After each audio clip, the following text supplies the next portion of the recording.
Hi, and welcome back. Today's speech is on animal abuse. In 2016, the FBI will begin to track animal abuse data, which will help activists and researchers to get a better understanding of how to prevent animal cruelty. Tennessee was the first state to create an animal abuse registry.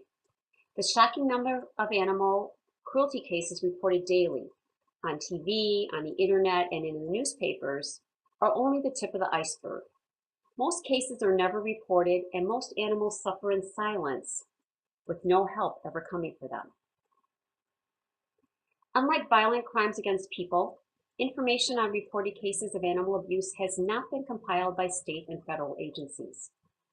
This makes it difficult to calculate trends in these crimes, but the tide is beginning to change. In 2014, the FBI announced that it will add animal cruelty as a category in the agency's Uniform Crime Report. Beginning in 2016, as mentioned, it will begin data collection. Collected data will help create a clearer picture of animal abuse and guide strategies for intervention and enforcement.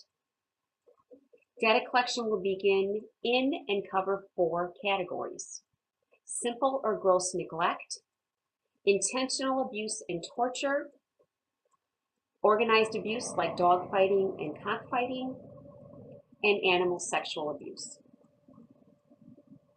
So what kind of people abuse animals? What kind of abuse is out there? Unfortunately, cruelty and neglect cross all economic backgrounds, and abuse is common in both rural and urban areas. Intentional cruelty is correlated with other crimes like violence against people. Serious animal neglect like hoarding is often an indicator of people in need of social or mental health service. Surveys suggest that those who intentionally abuse animals are predominantly male and under 30. Also, the high percentage of male teenagers committing the acts of intentional cruelty against animals in which animal cruelty and family violence existed should be a red flag. In addition, those that hoard are more likely female and over 60.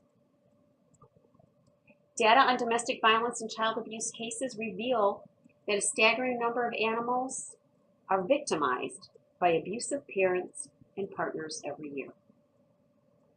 About 102 million women and men are physically assaulted by a partner every year. 71% of domestic violence victims reported that their abuse also targeted their animal. Researchers found that pet abuse occurred in 88% of families under supervision already for physical child abuse. The animals most commonly abused are dogs, cats, horses, and livestock. Here are their statistics. 64% of abuse involved dogs, 18% involved cats, 25% involved other animals. Undercover investigation has revealed that animal abuse abounds in the factory farm industry also. But because of weak protection afforded livestock, only the most shocking cases are ever reported. Most go unprosecuted. Another form of animal abuse is dogfighting and cockfighting. This type of abuse and other forms of organized animal cruelty go hand in hand with other crimes. The U.S. Drug Enforcement Agency has prosecuted cases where drug cartels were running drugs through the dogfighting and cockfighting operations. Dozens of homicides have occurred at cockfighting and dogfights over bets, along with the death of the animals. However, public corruption allows cockfighting to continue in some countries. Today, dogfighting has been reported in urban, suburban, and rural settings in all regions of the country. This is just another horrible battle that animals face at the hands of their owners.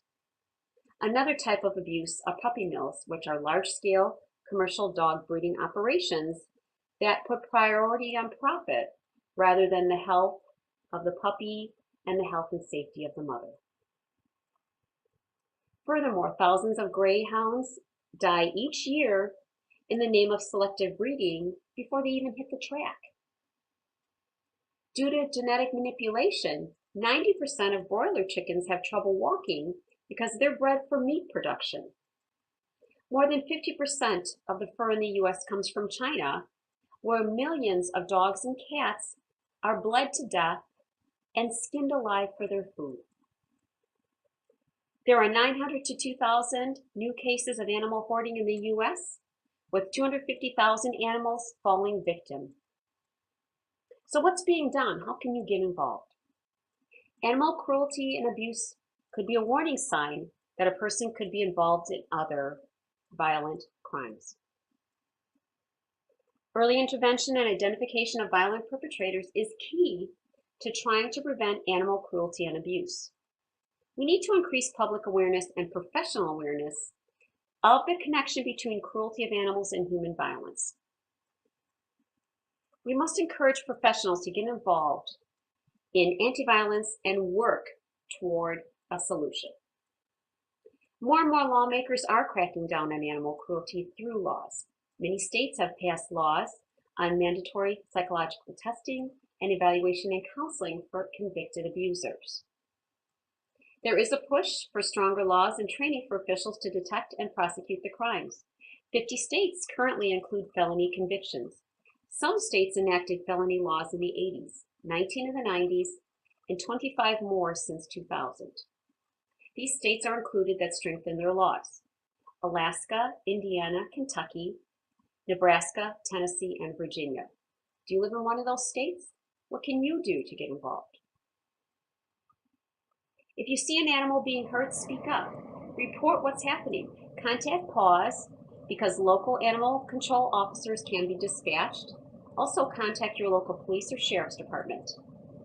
People who abuse animals are most likely those that abuse humans. So report it.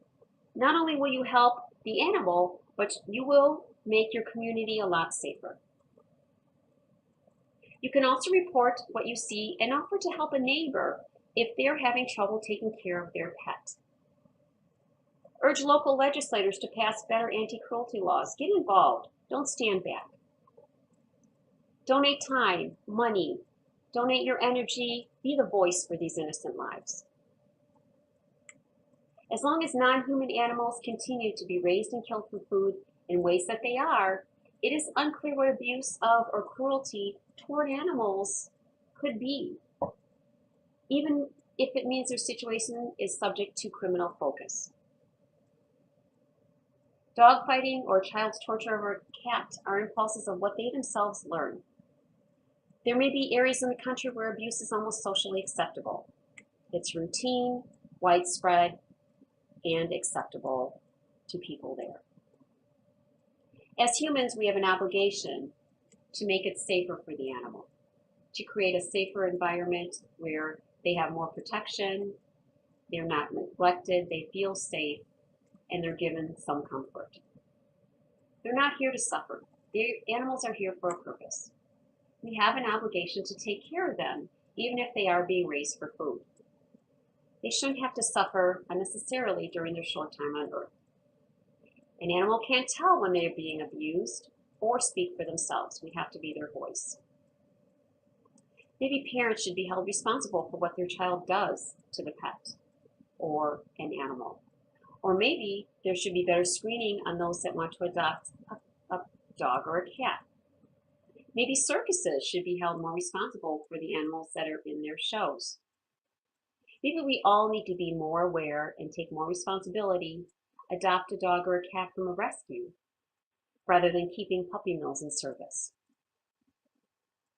Remember the age-old path that's been around for centuries.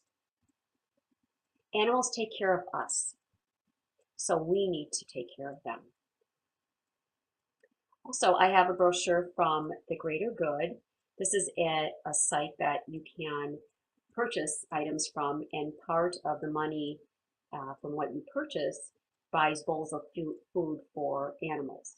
So it will buy bowls of food for some of these animals that are rescued out of some of these situations. So take care, and thanks for listening, and have a great day.